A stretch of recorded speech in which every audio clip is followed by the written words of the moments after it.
আমার হাতে দেখতে পাচ্ছেন নোকিয়া একটা ফোন। তো এই ফোনটার প্রবলেম হচ্ছে ব্যাটারি ইরোর, অর্থাৎ আমরা দেখুন ফোনটা কিন্তু চালু, এই যে ব্যাটারি ইরোর, ফোনটা চার্জে দিলেই কিন্তু ব্যাটারি ইরোর।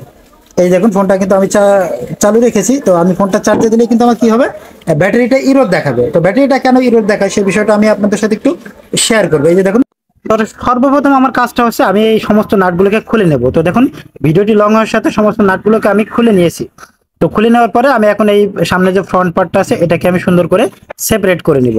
তো খোলার সময় একটু খেয়াল রাখবেন যাতে ডিসপ্লেটা কোনো রকম ড্যামেজ না হয়। তো একটু বেলসের সাহায্যে আমি মাদারবোর্ডটাকে পুরোপুরি সেপারেট করে দিচ্ছি। তবে এই ডিসপ্লে কিন্তু খুবই নরম এবং খুবই কিন্তু আলতো। তো আপনারা সবসময় চেষ্টা করবেন একটু সাবধানতার সাথে কাজ করতে, কারণ হচ্ছে কি এই ডিসপ্লেগুলো এতই হালকা যে একটু যদি আপনার বেঁকাবেকি হয়ে যায় তাহলে কিন্তু ডিসপ্লে এক পাশ দিয়ে যে কোনো ভাবে কেটে যাবে, খুবই সেন্সিটিভ। তো সবচেয়ে ভালো হয় আপনারা যদি ডিসপ্লেটা খুলে কাজ করেন, বিশেষ করে যদি নতুন টেকনিশিয়ান ভাইরা হন, খুলে কাজ করলে কিন্তু সব থেকে বেটার। তো এই সমস্যাটা যেভাবে সমাধান করবেন, দেখুন আমি পুরাতন একটা মাদারবোর্ড নিয়েছি একটা অন্য একটা ফোনের। তো এখান থেকে আমি 10K রেজিস্ট্যান্স একটা নেব, আমি মিটারের সাহায্যে দেখাচ্ছি। এখানে কিন্তু একটা 10K একটা রেজিস্ট্যান্স আছে। তো আপনারা চাইলে যে কোনো একটা বোর্ড থেকে আপনারা 10K রেজিস্ট্যান্স এখান থেকে নেবেন, কারণ এই সেটে যদি ব্যাটারি ইরো লেখা আসে তাহলে এই রেজিস্ট্যান্সের মাধ্যমে কিন্তু সমস্যাটা সমাধান করা যাবে। এই যে দেখুন 10K। তো এই রেজিস্ট্যান্সটা খুলে যে কাজটা করব সেটা হচ্ছে আমরা আগে খুলে আপনাদেরকে দেখাবো। তো হট গানের টেম্পারেচারটা ঠিক রাখবেন এবং ভালো মানের টুইজারটা ইউজ করবেন, তাহলে কিন্তু আপনার কাজটা অনেক সহজ হবে। তো আর যারা নতুন বন্ধুরা আছেন আশা করি আপনারা ভিডিওটি দেখে সম্পূর্ণভাবে আপনারা কাজটি করতে পারবেন।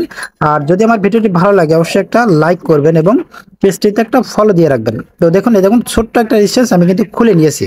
তো খুলে নেওয়ার পরে এখন মাদারবোর্ডটাকে আমি সাইডে রেখে দেবো। রেখে দেওয়ার পরে এটা যেভাবে আমি লাগাবো সেটা আমি আপনাদেরকে দেখাই। এখন কোথায় লাগাবো সেটা হচ্ছে আসল বিষয়। এটা লাগাবো হচ্ছে ব্যাটারির বিএসআই এবং যে গ্রাউন্ড এই দুইটার মাঝখানে, অর্থাৎ রেজিস্ট্যান্সের এক মাথা লাগবে বিএসআই এবং আরেক মাথা লাগবে হচ্ছে আপনার গ্রাউন্ডে। তো এত ছোট মাথা দুই পাশে যেহেতু পাবে না, সেহেতু আমি ওয়্যারের মাধ্যমে দুইটাকে কানেক্ট করে দেবো। তো দেখুন এক মাথা কিন্তু আমি লাগিয়ে দিয়েছি, এক মাথা লাগিয়ে দেওয়ার পরে আরেক মাথা আমি সোল্ডারিং ওয়্যারের মাধ্যমে এই যে দেখুন সুন্দর করে লাগিয়ে দিয়েছি। তো এখন আমার লাগানোটা হয়ে গেছে। তো লাগানো হয়ে গেলে আমি মাদারবোর্ডটাকে আবার সুন্দর করে সেটিং করব। তো সেটিং করা যখন শেষ হয়ে যাবে তখন আমি চার্জ করে আপনাদেরকে দেখাবো যে আসলে এক্স্যাক্টলি আমার ফোনের কাজটা কি কমপ্লিট হয়েছে কিনা। তো যারা আপনারা নোকিয়া এই মডেলের এই চার্জিং ইরোর বা ব্যাটারি ইরোর সমস্যাটা সমাধান করতে চান তাহলে আমার ভিডিওটি সম্পূর্ণভাবে দেখবেন। তো দেখুন আমার কাজটি কিন্তু হয়ে গেছে। এখন আমি ডিসপ্লেটা ফিটিং করে দিলাম। এখন আমি ব্যাটারিটা লাগিয়ে চার্জ করে আপনাদেরকে দেখাবো যে আসলে এক্স্যাক্টলি আমার কাজটা কিন্তু হলো কিনা।